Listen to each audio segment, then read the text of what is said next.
Bueno, muy buenas a todos. Creo que voy a empezar ya el directo. Hoy os voy a traer un tema muy interesante, en mi opinión, que va a ser el análisis de las relaciones árabes, persas y turcas. Muchas veces es bastante confundido. Existe una confusión entre la etnia, entre la identidad, entre la religión, entre la nacionalidad. Y sin embargo, hoy voy a intentar vertir un poco de luz sobre este aspecto y también quiero que sirva de reflexión para, cómo se puede entender el Medio Oriente que tenemos a día de hoy a través de la historia y cómo quizás lo religioso, lo ideológico no juega tanto un papel principal, sino más bien secundario o justificativo para una cuestión que, bueno, es, digamos, una confluencia, una diversidad de poderes para un mismo territorio. Y bueno, vamos a empezar. Primero voy a hacer una introducción de los diferentes imperios. Tengo que hablar de persas, de turcos y de árabes. ¿Qué puedo decir de los persas? Bueno, los persas son lo que podríamos entender actualmente como el actual Irán. Su territorio se extendía, digamos, desde el imperio acaeménida hasta el sasánida, que es la época preislámica, desde la actual Mesopotamia, desde la península arábiga, y conectaba las regiones de Asia Central y del Mediterráneo. Por eso es estratégico y pues servían de ruta fundamental para la ruta de la seda, porque al fin y al cabo tenemos la India al lado, es decir, es, es una cuestión muy interesante. ¿Qué podemos decir de los persas? Se introdujeron seda, especias, caballos, el comercio era simplemente un canal y bueno, cómo los persas interactuaban con los turcos, cómo interactuaban con los árabes y cómo interactuaban con el occidente. Bueno, resulta que en el imperio sasánida, que es uno de los imperios que reivindican aquellos que son detractores al régimen actual de Irán, de los ayatolás, teníamos el imperio bizantino y el imperio persa como los grandes agentes de Occidente, digamos, que peleaban, que se disputaban un mismo territorio y sin embargo pues había dos poderes. Es muy curioso porque vamos a relatar una de las primeras distensiones, digamos, de manifestaciones de guerras proxies o protoguerras proxies.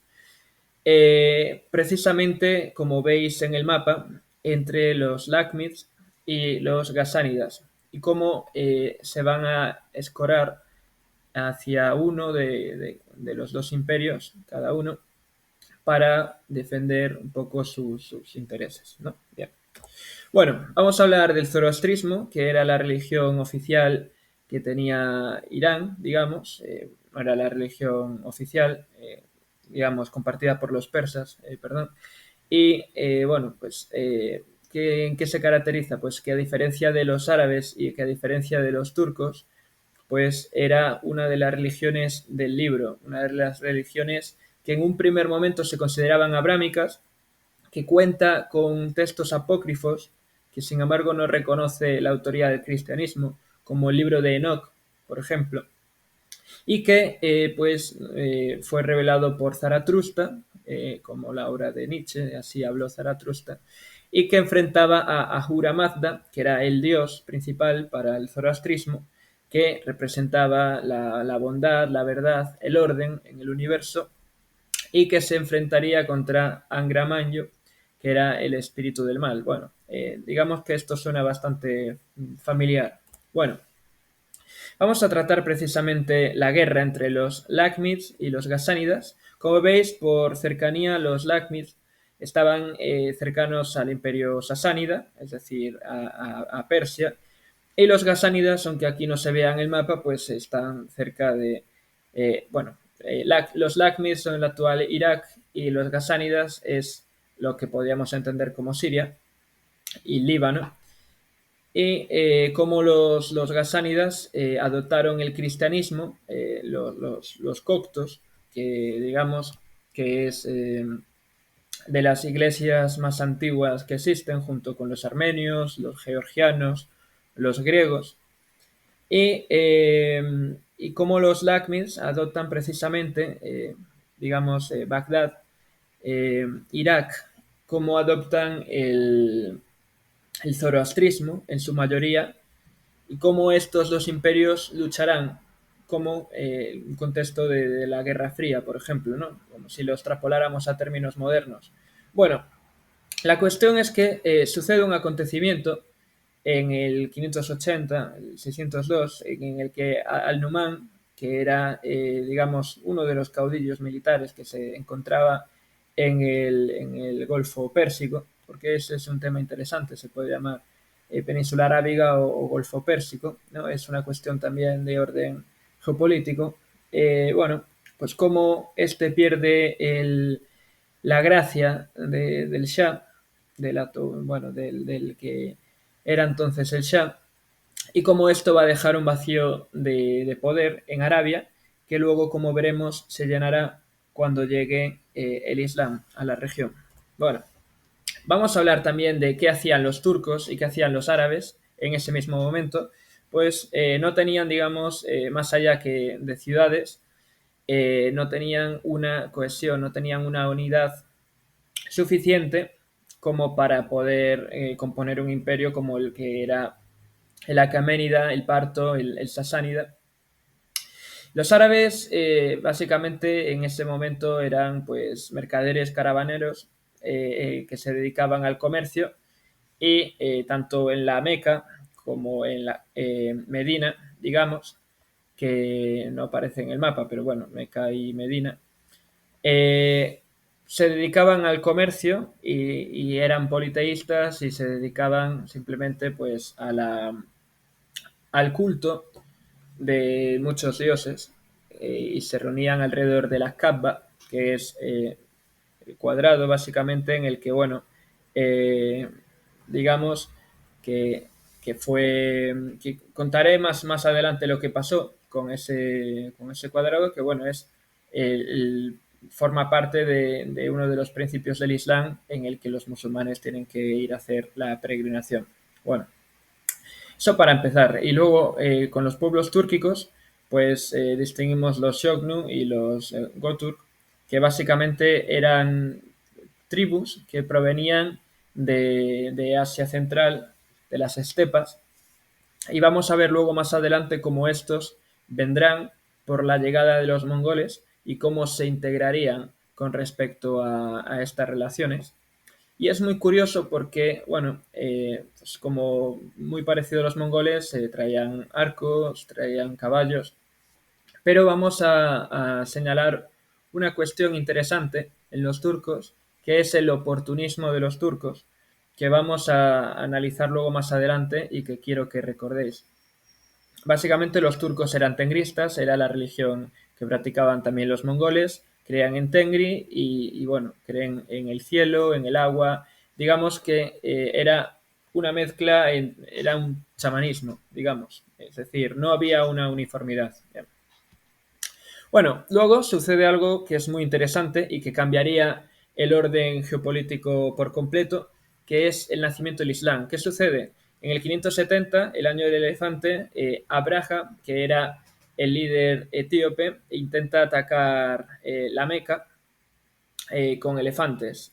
Habían tomado también el actual Yemen y querían destruir la Meca y se dice que, bueno, fue el año también de nacimiento del profeta Mahoma, Mohammed, en el que de repente aparecieron una bandada de pájaros y lanzaron piedras sobre las cabezas de los jinetes y consiguieron repeler la destrucción de la Kaaba, que era el cuadrado este precisamente sobre el que los musulmanes se congregan y tienen que ir una vez en la vida, por lo menos, en peregrinación. Bien, esto va a ser muy interesante porque, como sabéis, los Lácmids se habían caído y tras la muerte de Mahoma en el 632 vamos a ver cómo se expandirán tanto a lo que era el imperio sasánida, a los persas, y cómo se expandirán a lo que luego pues era el imperio bizantino. Pero eso evidentemente es más adelante, pero cómo este se convertiría en el nuevo enemigo. Bien, este es muy interesante porque vamos a empezar a hablar sobre los diferentes califatos. Vamos a analizar ahora sí a los árabes, luego los persas ya convertidos al Islam y a los turcos. Bueno, en los árabes distinguimos dos califatos. El califato Rashidun, que es el que se forma después de la muerte de Mahoma, y luego, más adelante, tendríamos el califato Omeya.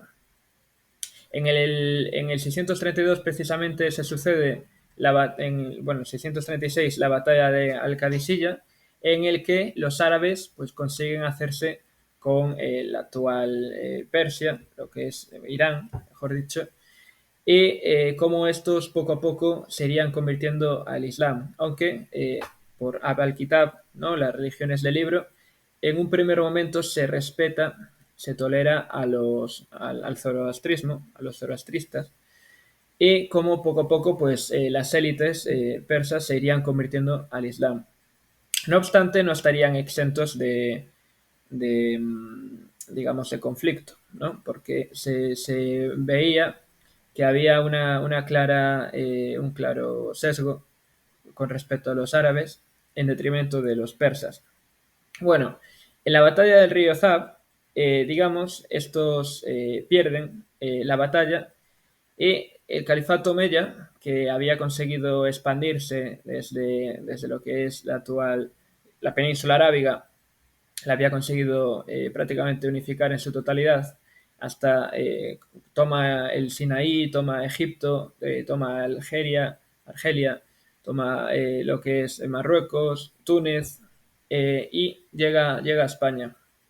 Y bueno, cuando pierde, precisamente tras la muerte de Uthman, pues aquí existe un conflicto que es interesante, que es que eh, los persas querían vengar la muerte de Uthman, digamos, y esto provocó un levantamiento, provocó una guerra civil que, como digo, se culminaría a través de la batalla de Uthman. De la batalla del río Zab, en el que Muawiyah, que era el gobernador de Siria, porque en un primer momento la capital estaba en Medina, luego se mueve a Damasco y luego, tras la expulsión, digamos, sobre cómo se impone los persas, que fundarían el califato abasí, que ahora vamos a hablar de él, cómo estos, los omeyas, se van a ir a España y van a establecer la capital en Córdoba, y cómo paralelamente se va a producir una guerra, una batalla entre abasíes y omeyas, entre lo que digamos era Damasco y Córdoba. Los persas, básicamente, los abasíes establecerían una serie de cuestiones como los dhimmis. ¿Qué eran los dhimmis? Los dhimmis era una serie de minorías, la gente del libro, se les dio un estatus de protección a cambio de una serie de pagos, una serie de impuestos, en los que, bueno, como en el caso de España, pues mucha gente se convirtió al Islam, pues claro, es un reflejo de la sociedad también de ahora. Hoy en día se van a Andorra, pues antes se convertían al Islam, entonces les grababan y no tenían que pagar la yizar. Bien, ¿qué hicieron los abasíes? Pues construyeron también la Casa de la Sabiduría, en la que, bueno, pues se dedicaron a traducir pues epopeyas y grandes obras, tanto de la literatura grecolatina. Introdujeron el número cero, que venía de la India, y pues las mil y una noches la tradujeron al árabe y establecieron la capital en lugar de Damasco, en lugar de la actual Siria, en Bagdad, es decir, donde estaban los Lácmids, y claro, lo tendieron un poco más hacia lo que es el, el mundo persa. Es muy curioso entender esto. También tenemos que entender ahora cuando en 1258 sucede un acontecimiento brutal, que es que básicamente la caída de Bagdad, ¿no? La caída de Bagdad situaría, digamos, la caída del gobierno abasí, y al igual que estos árabes se habían ido a Córdoba, los omeyas, los persas se irán de Bagdad al Cairo, desplazados precisamente por unos mongoles, una especie de guerreros islámicos, los llamados gazis, que se fueron convirtiendo progresivamente al Islam debido a las incursiones, debido a los peregrinajes de árabes y persas.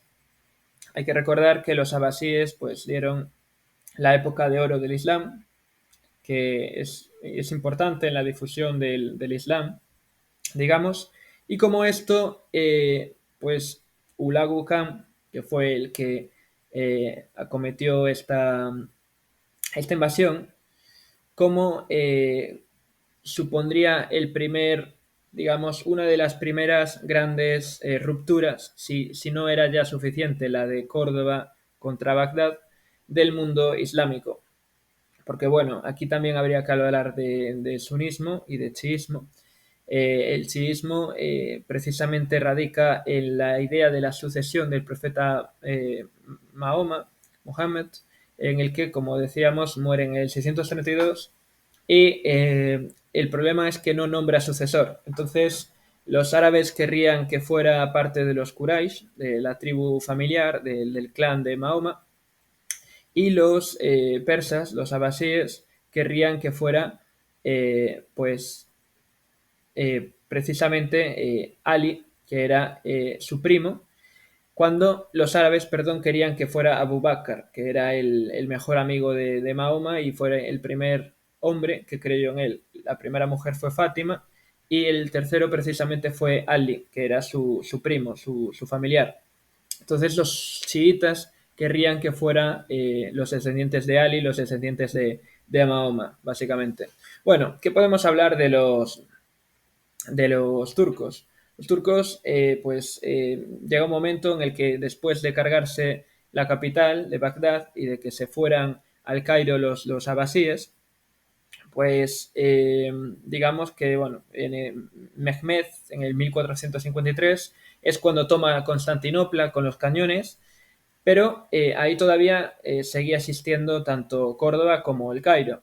¿Qué sucede? En 1492 pues se resulta la toma del reino de Granada, que eso daría para otro tipo de análisis, ¿no? En el que pues el reino nazarí de Granada pues convive o, bueno, se dedica a comerciar con los reinos cristianos de la península ibérica, y como en el 1492, bueno, pues se toma Granada y se acaba con los vestigios del califato omeya, y en el 1517 pues los turcos toman el Cairo y ponen ya de fin de facto al califato abasí, y ya habían proclamado con la toma de Estambul y con la toma de Meca y Medina pues digamos, el califato otomano, que venía precisamente por Osman I,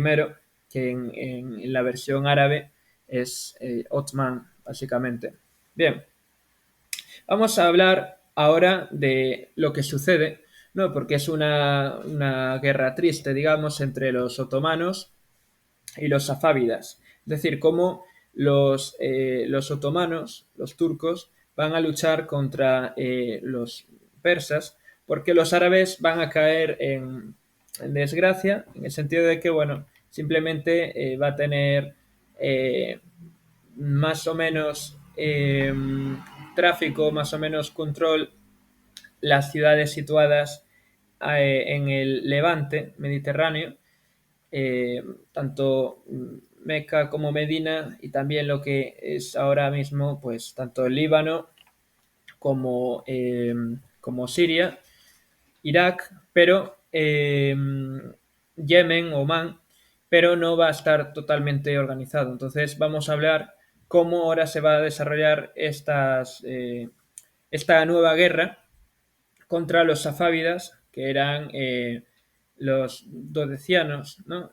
Duodecianos, chiitas duodecianos, que se van a enfrentar contra los otomanos.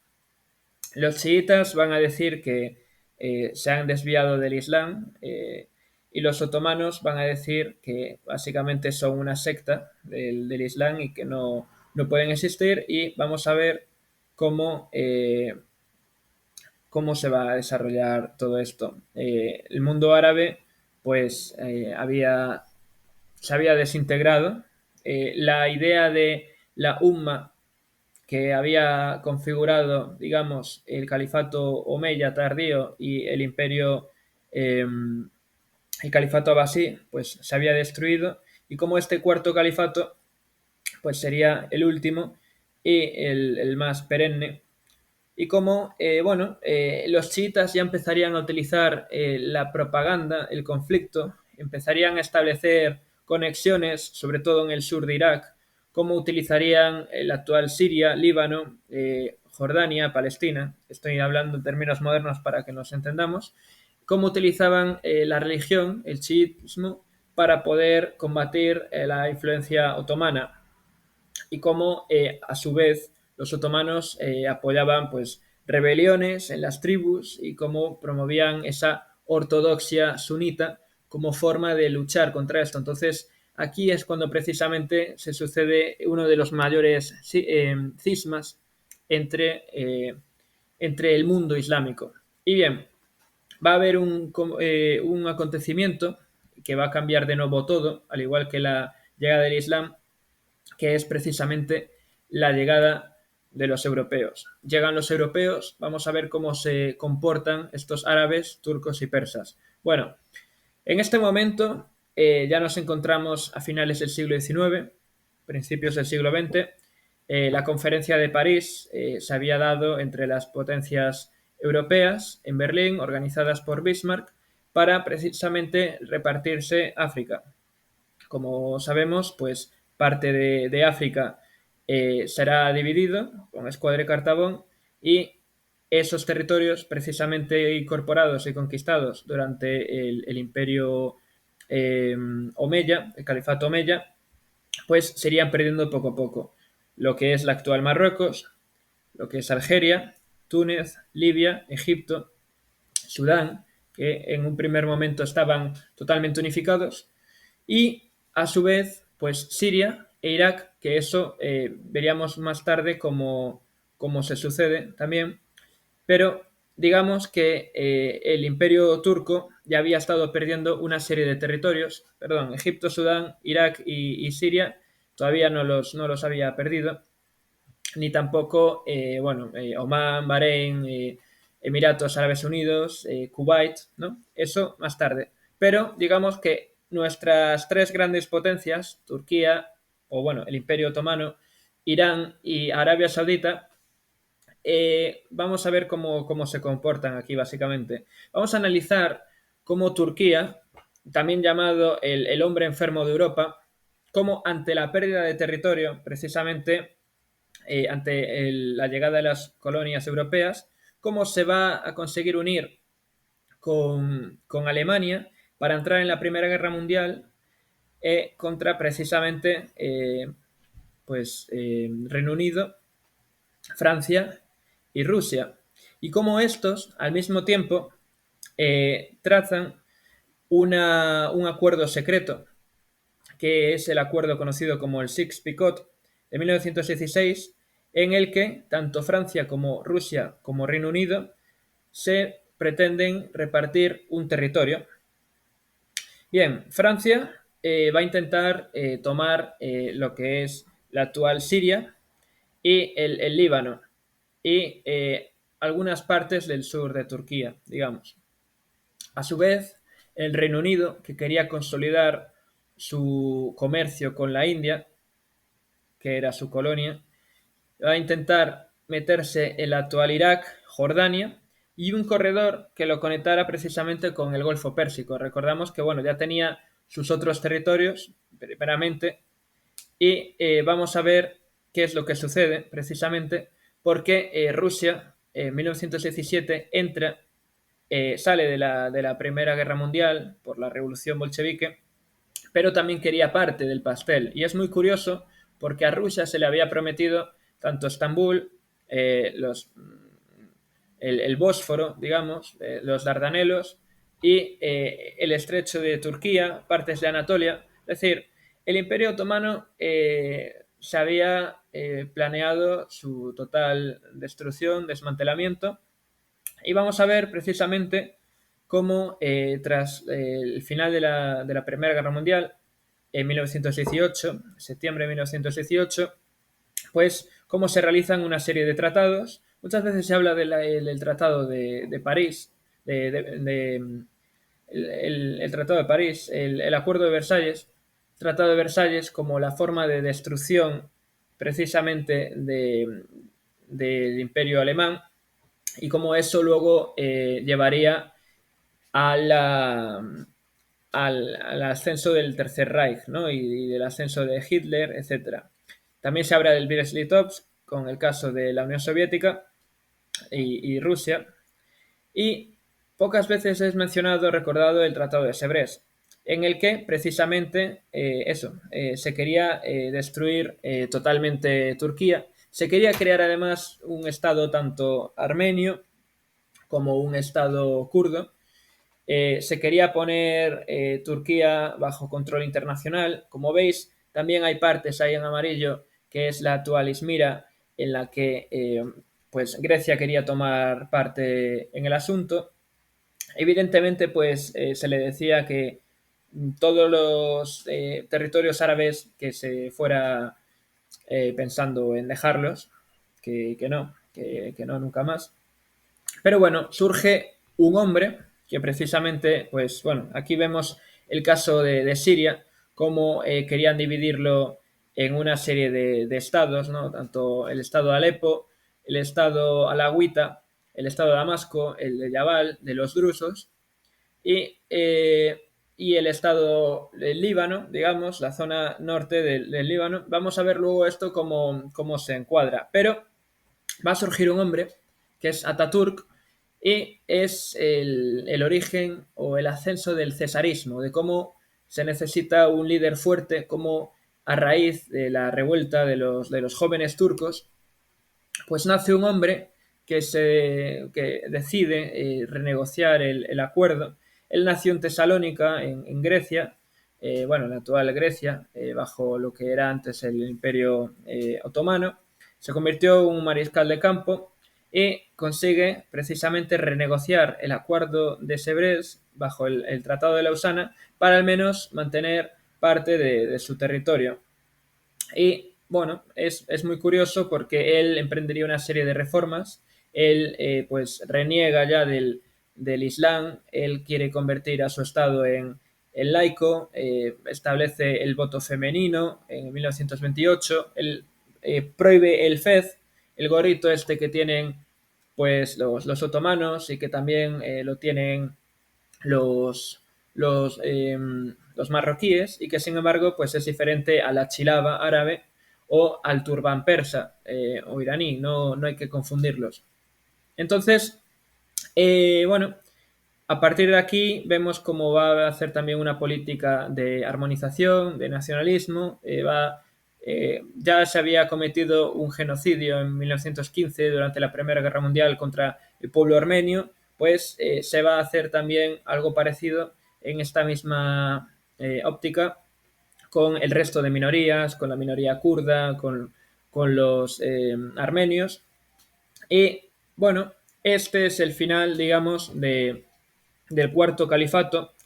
Es la fractura que hasta entonces no se ha recompuesto el mundo islámico sobre él, y es la destrucción de lo que podríamos nosotros llamar pues la Umma, como esa comunidad pues panislámica, ¿no? Bueno, vamos a continuar donde nos quedamos, que precisamente se cortó la emisión a los 30 minutos. Bueno, Ataturk desmantela el califato otomano, y con ello la UMA y todas las aspiraciones de crear una, una comunidad islámica unida. Y vamos a ver precisamente qué sucede con el mundo árabe. Y como sabíamos, como habíamos dicho, pues pintaba bien poco en ese momento, estaba bajo dominio colonial, y como precisamente, pues en el caso En el caso del Reino Unido, con Siria y con Irak, pues cómo va a establecer unos gobiernos, digamos, títere, ¿no? Que es precisamente, habla Sharif Hussein, que era uno de los llamados descendientes del profeta Mahoma, que va a establecer la dinastía hashemita, en que su hijo, Abdullah, y su otro hijo, Faisal, les concedería el gobierno de Transjordania. Tenía otro hijo que le iba a ser prometido a Arabia, pero precisamente habrá algo que se interponga en ese camino y que pues acabaría sencillamente pues falleciendo, asesinado. Pero bueno, básicamente digamos que el acuerdo del Sykes-Picot va a establecer a esos hijos de un supuesto descendiente del profeta Mahoma, como muchos que hay. Se habla en la actualidad que, bueno, prácticamente más de 1 millón de personas es descendiente del profeta Mahoma actualmente, entonces no es algo relevante, podría ser tanto como Carlomagno como Gengis Khan, digamos. Entonces, esto va a ser muy interesante porque luego vamos a ver qué tipo de acuerdos, qué tipo de acciones políticas llevan estos países, ¿no? Esto evidentemente pues crea una discordia, crea una ruptura entre esas comunidades pues cristianas, beduinas, sunitas, chiitas. El conflicto y la fractura es extrema.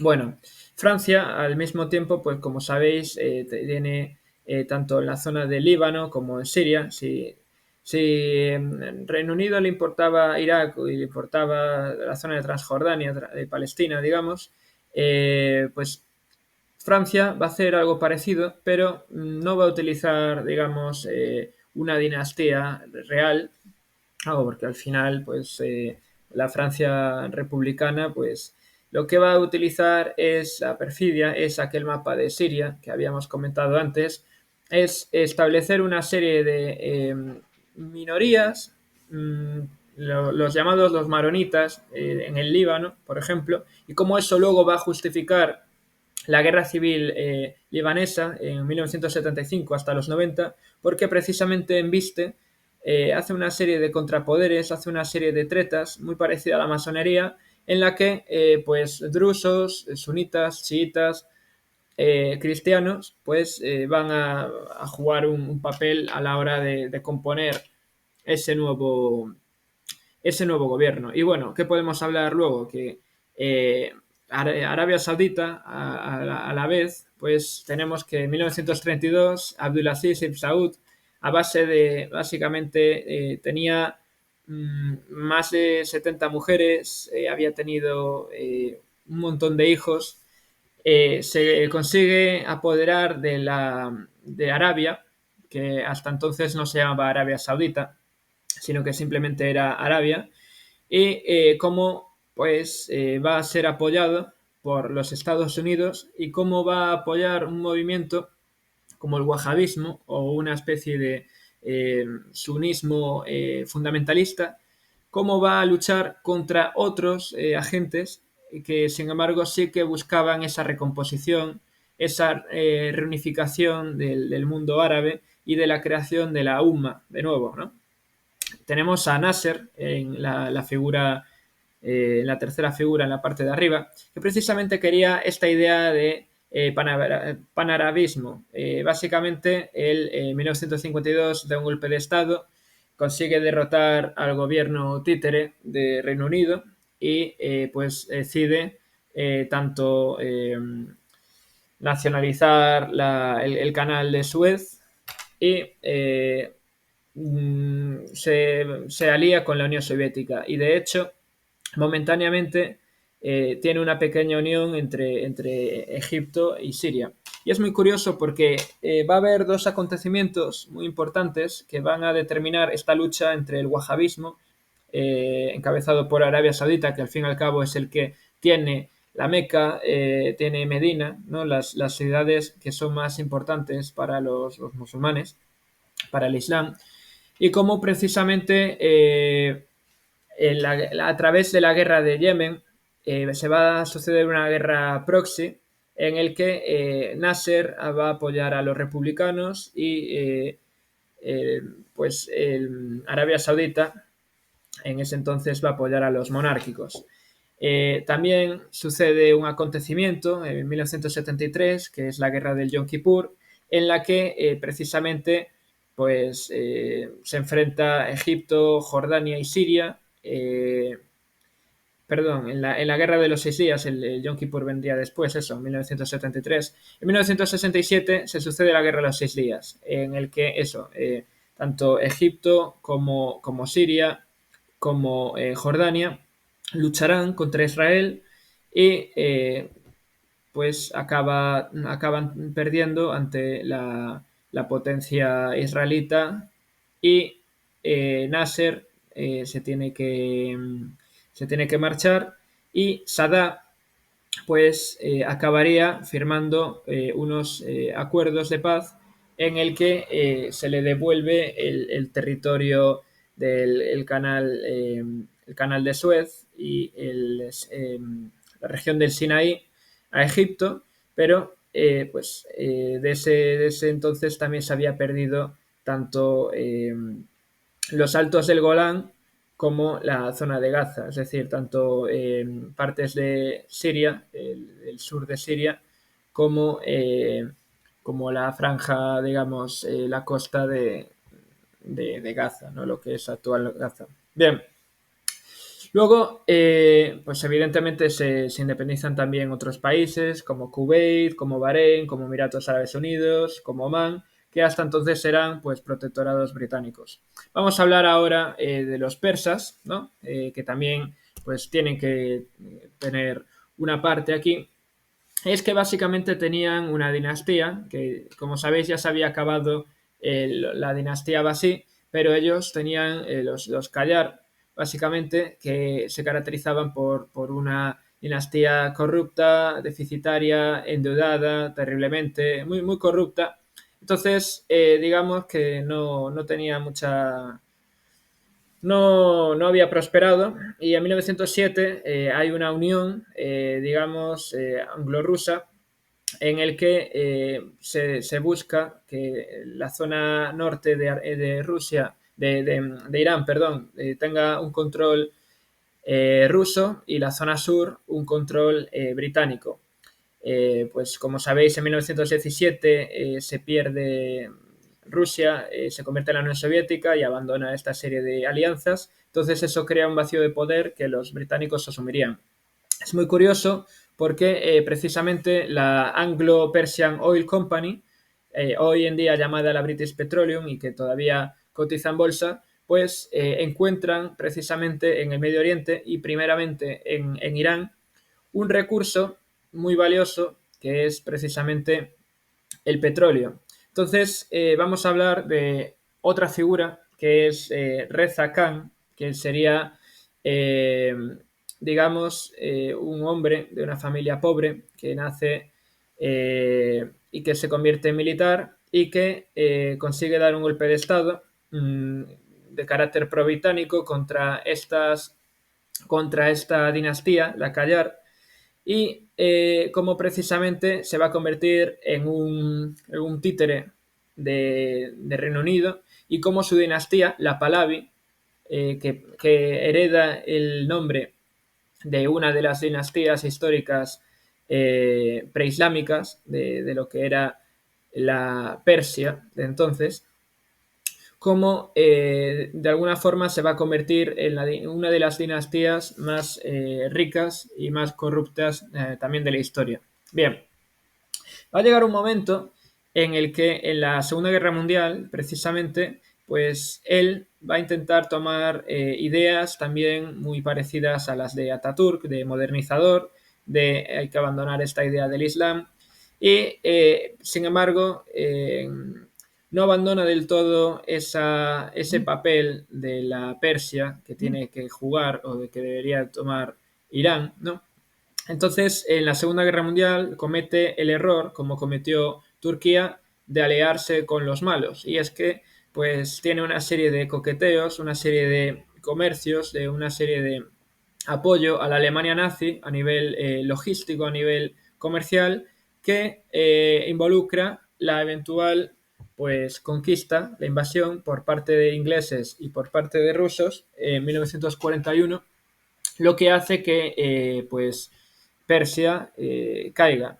Entonces, eso le costaría, digamos, su mandato y él tendría que abdicar a su hijo Mustafa Reza Pahlavi, que es el famoso Shah de Persia, y como en 1951 precisamente aparece otra figura que es Moxadeh, que es muy parecida a la de Ataturk, y que como va a haber una operación del MI6 y de la CIA, precisamente porque Mossadegh había nacionalizado el petróleo y había acabado con la British Petroleum, en el 1953 Eisenhower precisamente orquesta una operación, un golpe de Estado contra Mossadegh, en el que pues el Shah, que ya había pasado digamos a un segundo plano, va a tomar un papel digamos preponderante o principal de nuevo, y esta operación es la llamada Operación Ayas en 1953, y como vamos a ver, como el Shah luego vuelve de manera despótica, realiza de nuevo una serie de reformas, de modernización, la Revolución Blanca contra los clérigos. De estos clérigos, pues sale precisamente el Ayatollah Khomeini, que en 1964 se tiene que marchar a Irak, pero en Irak estaba Saddam Hussein, y cómo este se va a tener que marchar a Francia y cómo se queda en Francia Khomeini, porque igual era el único sitio donde querían que estuviera. Bien, básicamente llega un momento en el que los estadounidenses se cansan, como muchas de las cosas que empiezan, pues se cansan y abandonan al Shah, lo cual deja un vacío de poder que hace que, bueno, se sucede una revolución por los precios del petróleo, que se había estabilizado la situación.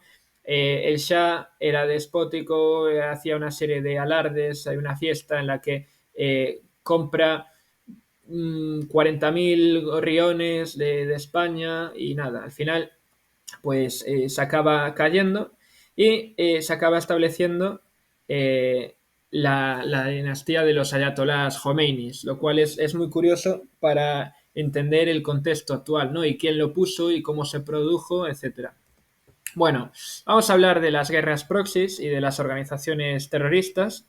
¿Recuerdan la Guerra de los Seis Días? Pues bueno, vamos a hablar precisamente de aquello con lo que me había confundido, la Guerra del Yom Kippur en 1973, de cómo precisamente una coalición árabe, de nuevo, de Egipto, Siria y Jordania, ese intento de recuperar pues los antiguos territorios del Sinaí, de los Altos de Golán y Cisjordania, Jerusalén, en esos 6 días, pues cómo Estados Unidos y la Unión Soviética van a jugar una relación, un conflicto de guerra proxy aquí, en el que precisamente Sadat, que había firmado los acuerdos del Camp Davis, pues va a ser asesinado y pues bueno, le van a devolver el Sinaí a Egipto, y Egipto, no obstante, va a reconocer Israel. Y luego, pues todos los gobiernos que ha ido teniendo Egipto, como Mubarak, por ejemplo, han sido bastante pro-israelitas en ese sentido. Entonces, bueno, en Siria, Irak, pues al no haber recibido su compensación también, pues tienen una retórica que se intensifica contra Israel y contra Egipto. Es decir, aquí de nuevo ya hay problemas, y pues se acaban creando organizaciones como la Organización de Liberación Palestina, que toma una elevada preponderancia, y Hezbollah, Partido de Dios, como un brazo chiita en el actual Líbano. Bien, en Irak, como sabemos, que ya había sido expulsado el Ayatollah Khomeini, Irak, Saddam Hussein en un primer momento es apoyado por los Estados Unidos, en el que pues tienen una guerra terrible con Irán, durante 8 años, en el que mueren muchas personas. Y pues Saddam Hussein se había convertido en un contrapeso contra el Ayatollah Khomeini y lo que representaba en el marco de la Unión Soviética, precisamente. Entonces, aquí surge precisamente el cuerpo de la Guardia Revolucionaria Islámica iraní y digamos que es una fuerza paralela hacia, digamos, cómo se va a desplazar la guerra convencional a una serie de guerras en el que el entrenamiento y el armamento de grupos contrainsurgentes, como por ejemplo Hezbollah, pues va a ser interesante y explica la situación actual, también los hutíes en Yemen, y cómo de nuevo surge la idea del chiismo como forma de contraponerse a estas ideas sunitas que, bueno, pues ya sabemos quiénes están en cada país, ¿no? Y por otra parte, vamos a ver cómo Estados Unidos, Pakistán y Arabia Saudita, en otro conflicto, precisamente en Afganistán, van a apoyar a los mujahidines, que eran aquellos, digamos, se oponían a los pastunes, a los pastores de cabras, y buscaban una visión del Islam también bastante más radical y un establecimiento de la ley islámica. Y cómo precisamente la Unión Soviética, al no poder sostener el conflicto, que lo abandona en el 89, pues cae, digamos, el Afganistán no islámico radical, y entonces este vacío de poder hace que asciendan los talibanes y fundan precisamente Al Qaeda. Hay que entender que había sido tanto Pakistán como Arabia Saudita como Estados Unidos. Precisamente luego saldría un agente, Osama Bin Laden, que precisamente habría sido entrenado en Pakistán. Por eso que es muy curioso. Y otro punto es el Partido de los Trabajadores del Kurdistán, el PKK, que surgiría también contra los turcos por esas regiones que ya habíamos comentado del Tratado de Sèvres, de que se habla que a día de hoy pues haya alrededor de unos 8 millones de kurdos. Así que no es una cosa, digamos, minoritaria, pero bueno, es una cuestión, digamos, conflictiva y que involucra varios países, ¿no? Por eso de dibujar las fronteras con escuadra de Cartabón, tanto de Turquía como Siria y como del actual Irán. Entonces, bueno, eso es muy interesante. Y ahora vamos a hablar de, pues esta foto la conoceréis todos, es precisamente de las guerras híbridas, de cómo ese partido, digamos, los talibanes, como ese Al-Qaeda que surge tras la descomposición de la Unión Soviética y de su apoyo a los, de los pastunes y el ascenso de los mujahidines y de los talibanes, pues cómo se va a formar el Al-Qaeda en Irak y cómo eso luego se va a convertir también en Daesh y el Estado Islámico, primero el Estado Islámico de Siria e Irak, el ISIS, y cómo eso va a justificar también una respuesta en 2003 a Irak, una invasión de Irak, en el que van a ir precisamente contra Saddam Hussein, el que al principio habían apoyado, lo cual es muy contradictorio.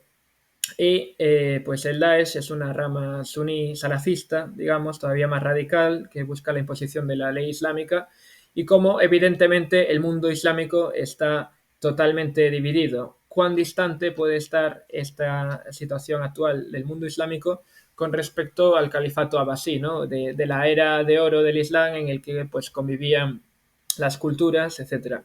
Bueno, y en 2014, precisamente también Abu Bakr al-Baghdadi, pues Daesh acaba tomando también tanto Siria como Irak. Ahora mismo también está sucediendo pues conflictos importantes en Siria, en las noticias a fecha de hoy, diciembre de 2024.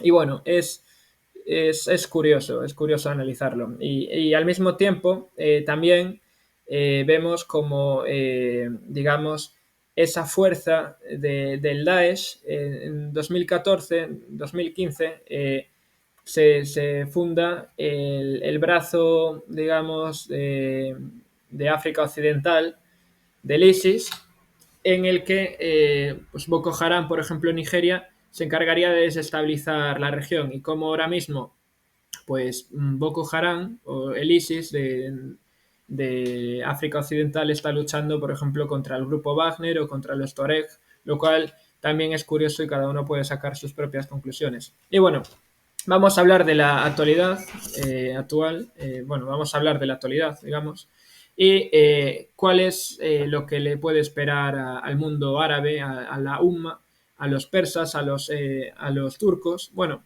para empezar, el mundo árabe está profundamente dividido. Tenemos tanto Bahrein como Emiratos Árabes Unidos, como Marruecos, Kuwait, que reconocen a Israel, Sudán, perdón, reconocen a Israel y aunque Mohammed bin Salmani no lo haga, el príncipe saudí, pues sí que no está diciendo nada con respecto al tema de Palestina, por ejemplo, cómo ha mantenido unas buenas relaciones con Estados Unidos y cómo ahora, pues, por ejemplo, se está dedicando a la modernización, cómo está trayendo, pues, cantantes, diferentes actores, etcétera. No sabemos lo que puede pasar con el mundo árabe, pero evidentemente está dividido entre estos acuerdos de Abraham y el wahabismo, que es muy contradictorio, efectivamente.